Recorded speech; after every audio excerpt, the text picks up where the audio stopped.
10ನೇ ತಾರೀಕಿನ ದಿವಸ ಮನೆ ಬಾಡಿಗೆಗೆ ಬಂದರು. ಈಕೆ ಸವಾಗಿರೋದಲ್ಲ ಅವರು ಸ್ಪಂದನ ಅನ್ನೋರು. ಅವ್ರದ್ದು ಚಿಕ್ಕಮಗಳೂರು ಯಾವುದೋ ಮಲೆನಹಳ್ಳಿ ಅಂತ ಹೇಳಿದ್ರು. ಆಧಾರ್ ಕಾರ್ಡ್ ಕೊಟ್ಟಿದ್ದರು. ಆಧಾರ್ ಕಾರ್ಡ್ ತೊಗೊಂಡು ಅವರಿಂದ ಇನ್ಯಾರಿದ್ದಾರೆ ನಿಮ್ಮ ಮನೇಲಿ ಎಂದು, ನಮ್ಮ ಅಕ್ಕ ಭಾವ ಬರ್ತಾರೆ ಅಂತ ಹೇಳಿದ್ರು. ನಾವು 10,000 ರೂಪಾಯಿ ಅಡ್ವಾನ್ಸ್ ಆಗುತ್ತೆ, 3,000 ಬಾಡಿಗೆ ಆಗುತ್ತೆ ಅಂತ ಹೇಳಿದ್ದು. ಅದ ನಂತರ ಅವರು 3,000 ರೂಪಾಯಿ ನಂಗೆ ಕೈಗೆ ಕೊಟ್ಬಿಟ್ಟು ಇನ್ನೆರಡು ದಿನಗಳಲ್ಲಿ ನಮ್ಮ ಅಕ್ಕ ಭಾವ ಬಂದು ಕೊಡ್ತಾರೆ ಅಂತ ಹೇಳಿದ್ರು. ಯಾವತ್ತು ಕೊಟ್ಟರು ಇದು ಅಡ್ವಾನ್ಸ್? ಅದೇ 10ನೇ ತಾರೀಕಿನ ದಿವಸನೇ ಅವತ್ತು ಕೊಟ್ಟರು. ಅವತ್ತೇ ಫಸ್ಟ್ ಮಾಡಿದ್ದು. ನೋಡಿ ಕೊಟ್ಟ ಮೇಲೆ ಈ ರೀತಿ ನನಗೆ ಗೊತ್ತಿಲ್ಲ ಹಿಂಗಾಗಿದೆ ಅಂತ ಹೇಳಿ. ಯಾರೋ ಮನೆ ಹತ್ರ ಹೋಗಿ, ಮನೆ ಓಪನ್ ಇದೆ, ಬಾಗಿಲು ಓಪನ್ ಇದೆ, ಅರ್ಧಂಬರ್ಧ ಯಾರೂ ಓಡಾಡ್ತಾ ಇಲ್ಲ, ನೋಡಿ ಒಂಚೂರು ಮನೆ ಹತ್ರ ಅಂತ ಯಾರೋ ಹೇಳಿದರು. ಅದಕ್ಕೆ ಹೋಗಿ ನೋಡಿದೆ. ನೋಡಿದ ತಕ್ಷಣ ಈಕೆ ಬಾಡಿಯಲ್ಲಿ ಎದುರುಗಡೆನೇ ಕಣ್ಣಿಗೆ ಕಾಣಂಗೆ ಇತ್ತು. ಮನೆ ಮುಂದ್ಗಡೆನೇ, ಮನೆಯಲ್ಲಿ ಮುಂದ್ಗಡೆ ಬಾಗಿಲಲ್ಲೇ ಇತ್ತು. ನೋಡಿದೆ, ಅದು ಒಂಥರ ಅರೆ ಬಟ್ಟೆ ಇತ್ತು. ಫುಲ್ ಮೈಮೇಲೆ ಬಟ್ಟೆ ಇರಲಿಲ್ಲ. ಇದೇ ಹೊಚ್ಕೆ ಹಿಂಗೆ ಇಲ್ಲಿವರೆಗೂ ಹೊಚ್ಚೈತಿ, ಮೇಲ್ಗಡೆ ಓಪನ್ ಇತ್ತು. ಅದನ್ನು ನೋಡಿಬಿಟ್ಟು ತಕ್ಷಣ ಪೊಲೀಸ್ ಸ್ಟೇಷನ್ಗೆ ಓಡೋದು. ಸ್ಟೇಷನ್ಗೆ ಹೋದ. ಸ್ಟೇಷನ್ನಲ್ಲಿ ಸಾಹೇಬರು ಅಲ್ಲಿಗೆ ಹೋಗಿದ್ದಾರೆ ಅಂತಂದ್ರೆ ವಾಪಸ್ ಅಷ್ಟೇ. ಇಷ್ಟೇ ನಡೆದ ವಿಚಾರ. ಈಗ ನಿಮ್ಗೆ ಡೈರೆಕ್ಟ್ ಅವರೇ ಬಂದು ಏನು ಕೆಲಸ ಮಾಡ್ತೀನಿ ಅಂತ ಹೇಳಿದ್ರು? ಗೌರ್ಮೆಂಟ್ ಆಸ್ಪತ್ರೆಗೆ ಸಿಸ್ಟರ್ ಆಗಿದ್ದೀನಿ ಅಂತ ಹೇಳಿದ್ರು. ಸಿಸ್ಟ್ರದ್ದು ಯಾರ್ದಾರ ಹೆಸರು ಹೇಳಮ್ಮ ಅಂದರೆ, ನಾನು ಹೊಸ್ತಾ ಬಂದಿರೋದ್ರಿಂದ ಅವ್ರ ಹೆಸರುಗಳಿಗೆ ಗೊತ್ತಿಲ್ಲ, ನಾಳೆ ಹೇಳ್ತೀನಿ ಅಂತ ಅಂದರು. ಅಷ್ಟೇ. ಈಗ ಅವ್ರು ನಿಮಗೆ ಮನೆಯಾಗ ಯಾವಾಗ ಫೋನ್ ಮಾಡಿದ್ರು? ಕೇಬಲ್ ಹಾಕ್ಕೊಳ್ಳೋಕ್ಕೇನೋ ಫೋನ್ ಮಾಡಿದ್ರು? 15ನೇ ತಾರೀಕಿನ ದಿವಸ ಕೇಬಲ್ ಹಾಕ್ಕೋಬೇಕು, ನನಗೊಂಚೂರು ಯಾರು ಪರಿಚಯ ಇದ್ದರೆ ಕಳಿಸ್ಕೊಡಿ ಅಂತ ಅಂದರು. ನನಗೆ ಈಗ ಗಾಡಿ ರನ್ನಿಂಗಲ್ಲಿದೆಯಮ್ಮ, ನಾನು ಏನು ಹೇಳೋಕ್ಕೆ ಹೋಗಲ್ಲ, ಮತ್ತೆ ಫೋನ್ ಮಾಡ್ತೀನಿ ಅಂದೆ. ಮತ್ತೆ ಮಾಡಿಲ್ಲ ನಾನು. ಅಷ್ಟೇ. ಈಗ ಸಾವು ನೋಡಿದ್ರೆ ಏನಂತ ಅನ್ಸುತ್ತೆ? ಏನಾಗಿರ್ಬೋದು?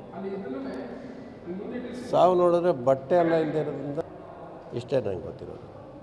ಈಗ ನಿಮ್ಮ ಮನೆಗೆ ಬಂದು 8 ದಿನ ಇದ್ರು ಅವರು? 8-9ನೇ ದಿನ ನೆನ್ನೆಗೆ. ಈ ಥರ ಒಂದು ಘಟನೆ, ಇಂಥ ಒಂದು ಘಟನೆ ನಡೆದಿದೆ. ಅವ್ರ ಕಡೆಯವ್ರು ಯಾರು ಏನು ಬಂದಿರಲಿಲ್ಲ? ಅವ್ರ ಕಡೆಯವರು ನಿನ್ನೆ ಇದಕ್ಕೆ ಬಂದಿದ್ದರು ಸ್ಟೇಷನ್ಗೆ. ಅವರು ಏನು ಬಾಡಿ ಬೇಡ ಅಂತ ಹೇಳ್ದಂಗೆ ನೆನಪಾಯ್ತು, ಕೇಳಿಸ್ಕೊಡ್ತು. ಅವ್ರು ಯಾರೋ ಏನು ಅಂತ ನಾನು ಕೇಳಕ್ಕೆ ಹೋಗಿಲ್ಲ. 1-2ನೇದು ಆಗೋಗಿದೆ. ಒಂದು ಮದುವೆ ಆಗಿ ಗಂಡನ ಬಿಟ್ಟು ಬಂದಿದ್ದಾರಂತೆ. ಇನ್ನು ಮಿಕ್ಕವ್ರು ಇಲ್ಲೇ ಇರ್ಬೋದು ಅವ್ರ ಕಡೆಯವರು. 10ನೇ ತಾರೀಕಿನ ದಿವಸ ಮನೆ ಬಾಡಿಗೆಗೆ ಬಂದರು. ಈಕೆ ಸವಾಗಿರೋದಲ್ಲ ಅವರು ಸ್ಪಂದನ ಅನ್ನೋರು. ಅವ್ರದ್ದು ಚಿಕ್ಕಮಗಳೂರು ಯಾವುದೋ ಮಲೆನಹಳ್ಳಿ ಅಂತ ಹೇಳಿದ್ರು. ಆಧಾರ್ ಕಾರ್ಡ್ ಕೊಟ್ಟಿದ್ದರು. ಆಧಾರ್ ಕಾರ್ಡ್ ತೊಗೊಂಡು ಅವರಿಂದ ಇನ್ಯಾರಿದ್ದಾರೆ ನಿಮ್ಮ ಮನೇಲಿ ಎಂದು, ನಮ್ಮ ಅಕ್ಕ ಭಾವ ಬರ್ತಾರೆ ಅಂತ ಹೇಳಿದ್ರು. ನಾವು 10,000 ರೂಪಾಯಿ ಅಡ್ವಾನ್ಸ್ ಆಗುತ್ತೆ, 3,000 ಬಾಡಿಗೆ ಆಗುತ್ತೆ ಅಂತ ಹೇಳಿದ್ದು. ಅದ ನಂತರ ಅವರು 3,000 ರೂಪಾಯಿ ನಂಗೆ ಕೈಗೆ ಕೊಟ್ಬಿಟ್ಟು ಇನ್ನೆರಡು ದಿನಗಳಲ್ಲಿ ನಮ್ಮ ಅಕ್ಕ ಭಾವ ಬಂದು ಕೊಡ್ತಾರೆ ಅಂತ ಹೇಳಿದ್ರು. ಯಾವತ್ತು ಕೊಟ್ಟರು ಇದು ಅಡ್ವಾನ್ಸ್? ಅದೇ 10ನೇ ತಾರೀಕಿನ ದಿವಸನೇ ಅವತ್ತು ಕೊಟ್ಟರು.